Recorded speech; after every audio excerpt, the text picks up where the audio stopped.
Hi and welcome back to Talking Markets. Today we're joined by Tony Cross, investment writer for the Armchair Trader. Let's dive straight in. The ECB are announcing on Thursday. Yep. What are your expectations for that meeting and how do you think it could affect European markets? So I think the expectation is that we will see a quarter point added on Thursday's meeting. It's what happens next, and will there be any clues given away in the meeting as to where we go? I have seen reports of even some of the more hawkish members of the ECB saying, look, we need to be pausing now. You know, we need to take time. This is going to hit the economy hard. Obviously, we've got that extreme heat wave as well gripping Europe at the minute, and this is all going to, build further economic problems for them that are going to need help to navigate the way out of. Higher interest rates aren't necessarily going to help. Pretty similar, I imagine, to the Feds. We've also got the FOMC meeting later this week, or actually today and tomorrow. At the time of filming, it's Tuesday. They paused last time. What are your expectations for this meeting? Again, a quarter point seems baked in, but beyond that, again, we're seeing signs of waning consumer confidence. Those were some earnings numbers out last week from what you could term discretionary spending stocks. They weren't all that clever. People are starting to tire a bit. I think the labour market is slowing down a bit in the US. They need to be careful to try and manage this soft landing that everyone keeps talking about and the Fed keep claiming they can do. The risk remains, will the US slide into recession in 2024? I mean, what are your thoughts on that? Do you see a soft landing happening? What are the chances of a hard landing? The banks over there are doing a fantastic job of talking down the risk. Perhaps some of the banks in the UK could take a leaf out of their book when it comes to talking about the domestic economy. It remains a risk. You continue to see some very, very strong pockets of growth in the States, but that real risk seems to be that prices remain high, wage inflation doesn't keep up, and the consequence will be quite a bumpy landing in the months ahead. How do you expect continued high rates throughout the end of 2023 and 2024 to affect the markets in the long term? Yeah, I think we will get to the point of monetary policy normalisation. Inflation is falling in the US faster than it's falling or coming down at a more appropriate rate than we're seeing in the UK. That is obviously working. I've seen some criticism of the idea that the Fed remain fixed on this 2% interest rate goal. Should it be higher? Obviously, a good advantage of having inflation running higher is that it devalues your debt faster.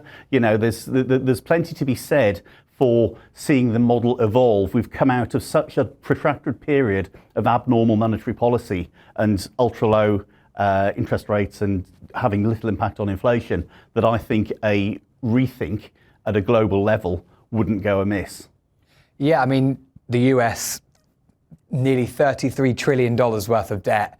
You'd think that kind of sustained slightly above 2% inflation could help them with that. Absolutely, yeah. It just reduces the real equivalent value of it, if you like, doesn't it? So, and that was, that's always been the principle of this approach to monetary policy for however many decades it's been in play. So, I think now will be the time that not just the Fed, but other central banks as well will be looking at the question of where should the target sit for inflation? And obviously in many instances that's the respective government that's making that call as well. So time will tell, but I wouldn't be surprised if we're seeing banks quite happy to have it sitting around about the 3.5% level next year and no one's really grumbling.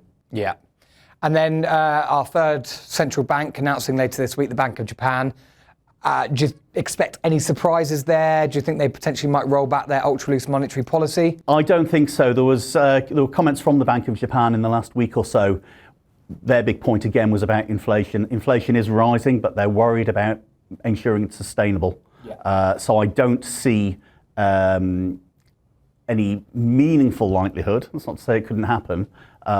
In terms of what happens next in Japan. If you look at what the yen's been doing as well, it's been steadily depreciating against the dollar after that meaningful run higher. Yeah. So that's obviously also helpful as they try to refuel their economy and be exporting and reducing debt costs and all this kind of stuff. So now I think there's my expectation would be that we see no change at this point. Obviously, any clues that are given as to what will happen later in the year will be keenly watched by the market. Lovely stuff. And then finally, we've just had an announcement this morning from China. They're going to attempt to bolster the economy. They've had some weak data in the last few weeks. They're potentially trying to increase employment, bolstering the real estate market, and reinvigorate, as they said, their quote unquote torturous economic recovery. Yeah. How do you expect that to affect global markets, commodities, particularly European markets? Well, I think this played out very clearly on Monday with a lot of the Chinese listed stocks in Hong Kong, the likes of Baidu and Alibaba. Their stock price went up sort of 5% on the day off the back of this news. So they're buying into the fact that the stimulus will aid the recovery.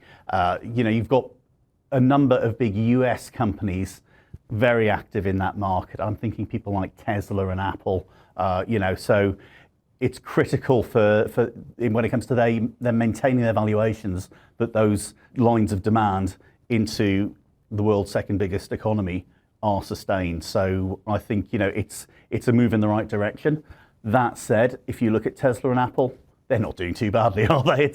This isn't a deal breaker, but I think in the longer term, if China had taken, because we saw a position maybe 18 months ago where we thought, are they going to retreat here? Are they going to really go back to maybe where we were in the 70s? And they've decided, no, that's not what we're doing. So I think that's good for maintaining the globalization model that we've become very used to. Whether it exists in the, how that maps out in the long term and how that benefits valuations, I don't know, because obviously we've got this monetary policy normalisation still to come, or still to be properly factored in. And once that's bedded down, then we'll have a better idea of what companies are really worth.